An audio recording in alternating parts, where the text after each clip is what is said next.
আসসালামু আলাইকুম সবাইকে। সবাই কেমন আছেন? আশা করি অনেক ভালো আছেন। আর আজকে আমি সকালে উঠে গেছি খুব তাড়াতাড়ি, 5টা বাজে এখন। আর আজকের দিনটা হচ্ছে 30শে আগস্ট। তো সকালে উঠেছি কারণ যে আমার শরীরটা ভালো নেই, আর সকালে একটু হাঁটাহাঁটি করলে পরে শরীর ভালো থাকে। তো আমি ছাদে উঠেছি আর হাঁটাহাঁটি করছি, বাড়ির বাইরে যাই না, তো সেই জন্যই ছাদে উঠেছি।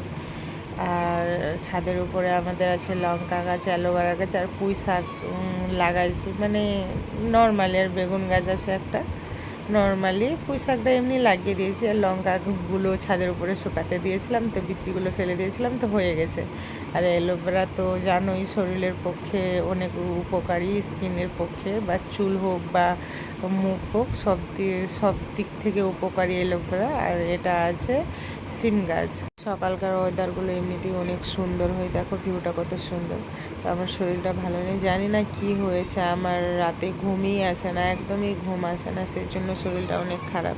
ঘুম আসেনি বলে তো এত তাড়াতাড়ি, মানে এত সকাল সকাল আমি জেগে আছি। ঘুমালে তো 9টা না বাজলে উঠতামই না। তো তোমাদেরকে, যখন আমি সকালে উঠে গেছি, তো তোমরা দেখো সকালের ভিউটা কত সুন্দর, আর ওয়েদারটাও অনেক সুন্দর, আর পাখির ডাকগুলো তো আরও সুন্দর।